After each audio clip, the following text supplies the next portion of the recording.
Welcome back to my Black Vampire series. Today we were going to be talking about Prince Mamuwalde, aka Blacula. So this movie was during the Shaft era. It is a black take on Dracula, starring William Marshall. William Marshall really ate this role, so shout out to him. Even looking back then, he's a phenomenal performer, actor, and vocalist. The man is like 6'5". I believe he's like a soprano, a baritone, bass, all that. This was like the black movie exploitation era. So this movie was mostly full of black actors and performers. They really did this movie so people of color can see themselves. There wasn't many black horrors during this time.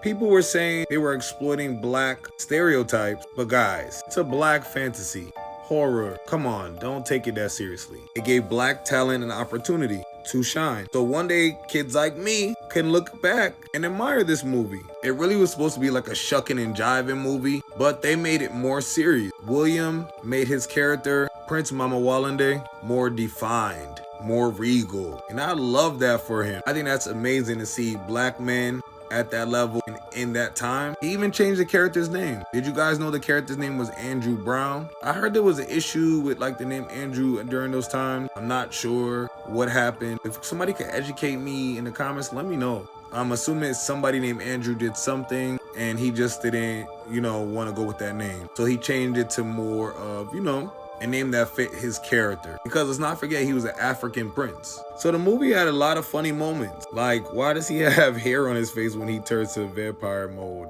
Like a werewolf. I don't know what they were thinking with that, but yeah. And just amazing performance from the lead. I'm gonna have to keep reiterating that to y'all. Just black excellence, you feel me? So of course I had to put him in the Black Vampire series. So the movie starts 1780 in Transylvania at Dracula's castle. Dracula was hosting the Princess Luva. They're from the Ibani tribe. What was funny in the movie, Dracula called Africa the Dark Continent. Okay. You guys know what's funny? William actually pushed them to talk about all of this. Race, slavery, everything. I thought that was very, very interesting. He said they didn't want to. He said they didn't want to touch slavery at all. And William said, well, us black people, we didn't either. But we had to. I thought that was hilarious. So they were there to ask Dracula to put a stop to the slave trade, or at least help. Dracula is not on board, of course. Mamuwalde is like, you defend barbarians? It was so judgy. I loved it. And Dracula boldly was like, yeah, while hitting on his wife. Y'all, this video is going to be a little bit longer, but I think he deserves it. This is a legendary character, and he crawled so a lot of other characters can walk. All right, I'll be back later with the next part. I'm Cube of the Lore. This is my Black Vampire series. And if you like content like this, don't forget to engage from the bottom up. Like, comment, subscribe, all that. And don't forget to follow me because I know you didn't do that yet. And as always, this is all for entertainment purposes only. All right, y'all be careful. I'm going to call y'all back. No, seriously, be careful. Be careful. Welcome back to my Black Vampire series. This is part 2 on Prince Mamuwalde, aka Blacula. You guys know I hate long intros, so let's just get right into it. Okay, where I left off was Dracula was hitting on that man's wife, calling her delicious and all type of crazy stuff. Mamuwalde is like, sir, are you okay? I was crying at that part, y'all. And like I said in the last video, they didn't want to bring racial issues into it at all, especially slavery. It makes certain Caucasian people a little bit uncomfortable, but it's part of our history. We all have to live with it. So we're just not going to stop bringing it up. William had a great point. He said as a prince and princess, they have to show some concern of the Africans and the slavery. It made it more realistic and it made the story fit better to me. William definitely pushed the boundaries with his character. And most actors can't even do this. He was such a mega star and so powerful in his role. And in life, that man couldn't be stopped. It's so funny, after this movie, they try to blacklist that man and call him a communist.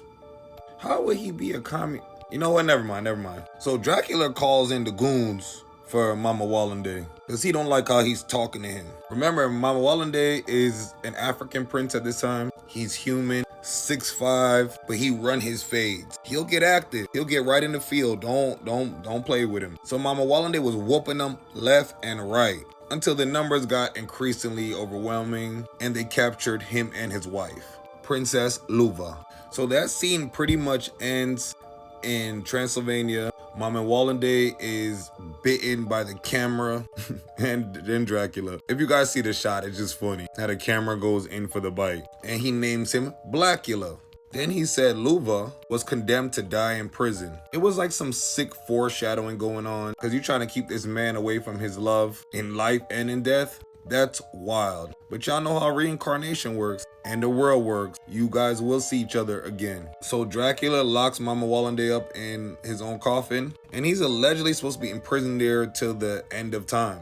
200 years later, that house is up for sale. We don't know where Dracula went. I feel like in most lore, in TV, in movies, he always disappears. How does he get away? He's never really just unalive. Nobody ever beats him. He just disappeared. I just thought it was funny. He had this house under his ownership for 200 years. Now it's up for sale. And the buyers happen to be these two geniuses, Bobby and Billy. They make a joke when the realtor tells them whose house it was. Billy's like, oh, I know Dracula. I seen all his movies. And he's laughing and playing.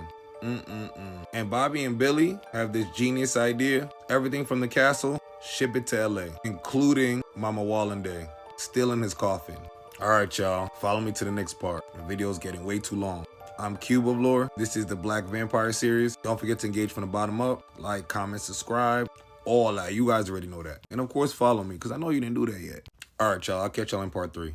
Welcome back to my Black Vampire series. This is part 3 and our final part, honoring Mamuwalde, aka Blacula. So y'all, where I left off, Billy and Bobby purchased everything in the house and the house. They don't really believe in Dracula and all that vampire stuff, so they're not really worried.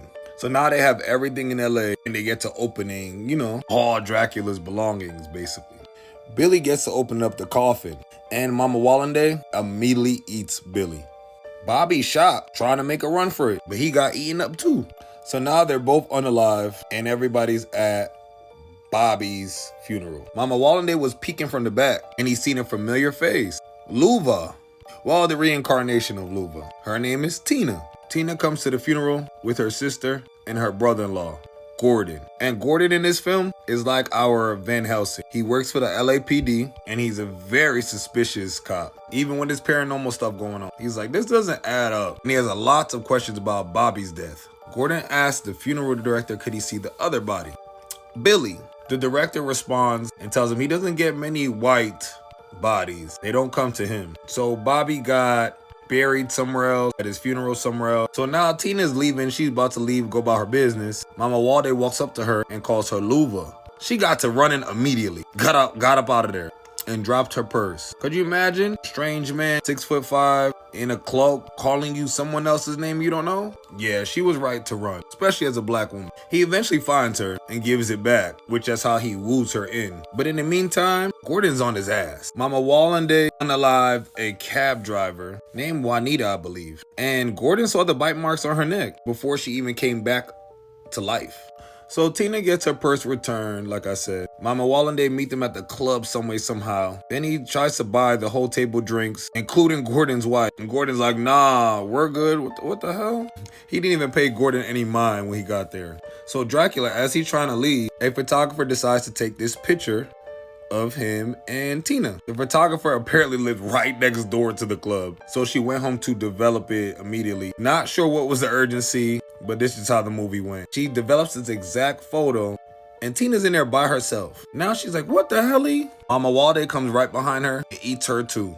On top of that, Gordon notices Bobby's gone. He's not in that casket like he's supposed to be. So Michelle and Gordon decide to dig up Billy. Why? Billy came out the casket ready to eat them. Gordon has to unalive him and Michelle is disturbed and screaming. On the other side of town, Juanita done unalive the man at the morgue that works there and put herself back underneath the sheet. I'm crying. That's hilarious. Cause you just gonna sneak up on everybody, jump out on everybody that pulls the sheet up. So Gordon gets there and Juanita tries him too, but he's kind of ready. He opens up the blinds and everything to let sunshine in on her. At this point, Mamuwalde and Tina is a whole thing. They done had sex and she's completely enthralled with him. So Gordon ends up going to the photographer's house because they notice she's been gone for a while. And he sees this photo with no Prince Mamuwalde in it, just Tina. And he remembers the night. So now everything is coming together for Gordon. So Gordon goes to Tina's house where Blacula and her are there. And they get into it. Mamuwalde actually backslapped him too. And he dipped up out of there. Gordon said, "I'm gonna get you, sucker." So now they go back to the warehouse where they keep his coffin. There is a lot of vampires in there. Bobby's in there with people he've turned, people Mamuwalde have turned. It was like an infestation of them. Mamuwalde and Tina try to escape. One of the cops shoot her by accident. Don't know how or why, but okay. So Mamuwalde's last hope is to turn her. So he bites her, puts her in a coffin. Gordon and everybody end up unaliving her too, right when she's in vampire form. Mamuwalde's so heartbroken and really so over this life without being with a luva. He heads upstairs on the rooftop, just walks into the light. Maggots and all. He's like, they unalive Tina. What's the point? Is he gonna wait a couple hundred years for her to reincarnate again? No. I don't blame him. So shout out to William Marshall. I think he did an amazing job for the times this was in. It wasn't like a big budget, so he had to do what he had to do. And y'all did the damn thing. So welcome to the Black Vampire series. William Marshall, if you see this, or your kids or your family ever see this, you did an amazing job. You're inspirational, and you are the definition of black excellence. All right, y'all, I'll see y'all at the next vampire. I'm Cube of the Lore. This is my Black Vampire series. And as always, it's only for entertainment purposes only. It's getting weird out here. So y'all be careful. Be careful. Be careful.